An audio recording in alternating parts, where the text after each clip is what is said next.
Good afternoon, everyone. As you all know, earlier this year, Juan Castillo, a young man, was tragically murdered in Santa Monica. Our city and our community is grieved over the loss of someone so young. No family, no parent should have to endure the tragedy of losing a beloved son at such an early point in life in such horrible circumstances. Our city has reached out to embrace the Castillo family and their friends. City leaders and city staff have worked to provide counseling and other support services, both for the family members and for the community impacted by this loss.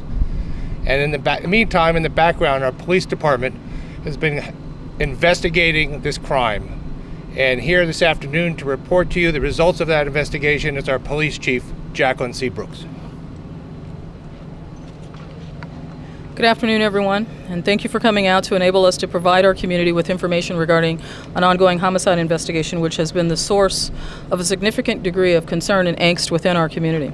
As you know, I'm Jacqueline SEABROOKS. I'm the police chief for the City of Santa Monica's Police Department. And on behalf of the men and women of the police department and the residents of the City of Santa Monica, and in particular, the Pico community, which has embraced this Castillo family, I've called for this press conference so that we can provide the community with updated information regarding the circumstances as we know them to be, or we believe them to be, which resulted in the death of Juan Sebastian Castillo, an 18-year-old resident whose body was found in some bushes in the 1300 block of 16th Street back on February 26th of this year.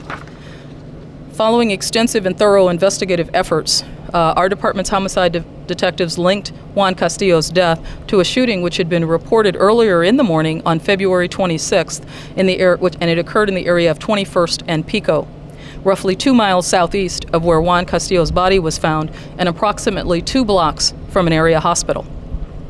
The detectives' tireless efforts led them to a suspect, and that suspect has been identified as Sherwin M. Espinosa, a 42-year-old male who resides in Los Angeles. Espinosa was taken into custody the morning of May 17, 2017, and at the time he was taken into custody, he was armed with an Uzi 9mm semi-automatic handgun. He was also in possession of 2 high-capacity magazines, and this firearm is capable of firing rounds very similar to those which have been determined to have killed Mr. Castillo. This morning, the Los Angeles County District Attorney's Office filed 1 count of murder, Penal Code 187, and 2 counts of a felon being in possession of a firearm against Espinosa. Although Espinosa is currently being held on $3 million bail at the Los Angeles County Sheriff's Department's Men's Central Jail, the police department's investigation is continuing. Throughout the course of the investigation, the City of Santa Monica and the police department have maintained contact with the Castillo family to keep them apprised of the investigation and to ensure that they received any needed support or assistance. The family and representatives of the family are here, and they will be speaking to you shortly. Mr. Castillo?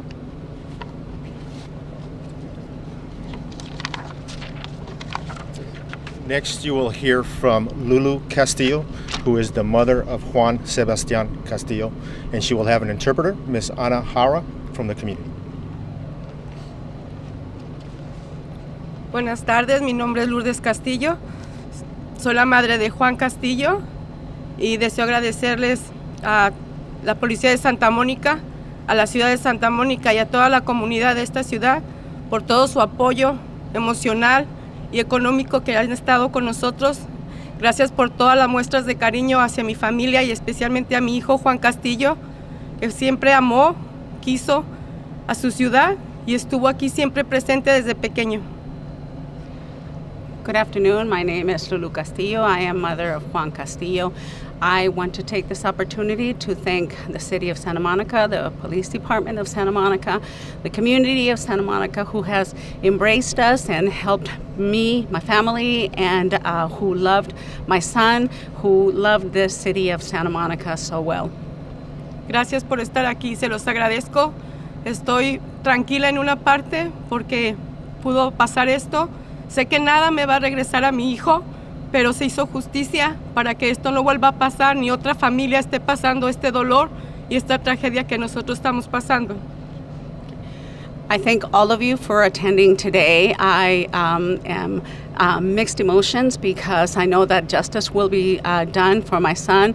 However, nothing can return my son to me. but at least we are hoping that this will not happen to any other family as well. Él era un joven feliz, disfrutaba su vida, era un muchacho sano, siempre dispuesto a ayudar y amar a la gente que cruzara en su camino. Siempre brindó amor y fue feliz, y así quiero que siempre lo recordemos a mi hijo. Gracias por todo. My son was always happy, and he was always trying to help out others, and this is how I would like all of you to remember him, as someone who is always trying to do good and better for everyone. Thank you all for attending. Okay, next we will hear from Detective Blake Cooper and Detective Derek Leone, who can answer any questions you may have at this point. Good afternoon. My name is Detective Blake Cooper, and along with my partner, Detective Derek Leone, we were the primary investigators on this case. We'd be happy to answer any questions that we can. As the chief stated, this is still an ongoing investigation despite this morning's filing of criminal charges against suspect Espinoza, but we'd be happy to take your questions at this time. Detective, was he just an innocent bystander? Was this guy looking to shoot someone or any relationship? What did he know? We investigated quite a bit of information regarding the relationship between suspect Espinoza and Juan Castillo. At this point, it's still an ongoing investigation, but the evidence and information we have does not indicate that they knew each other. That may change as more information comes forward. So Espinoza was just driving up and down the street shooting people? That's not the information that we have at this time, no. How can you tell us? At this point in the investigation, I won't comment any further on suspect Espinoza's actions.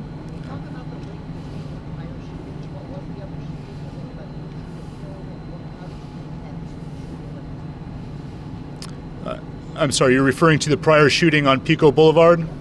Just based upon evidence recovered at the scene, the timeline we established, we were able to make that determination. Can you talk about who took him to the hospital? How did he get to the hospital? At this point in the investigation, I can't speak to that point. Was there another person shot, or was there just shots fired? Based upon the information that we have, victim was the only person that was shot.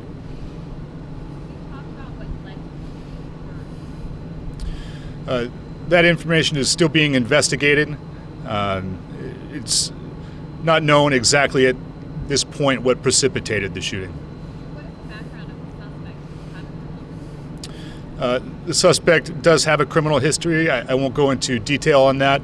He does have a prior felony conviction that led to this morning's charges of a felon in possession of a handgun.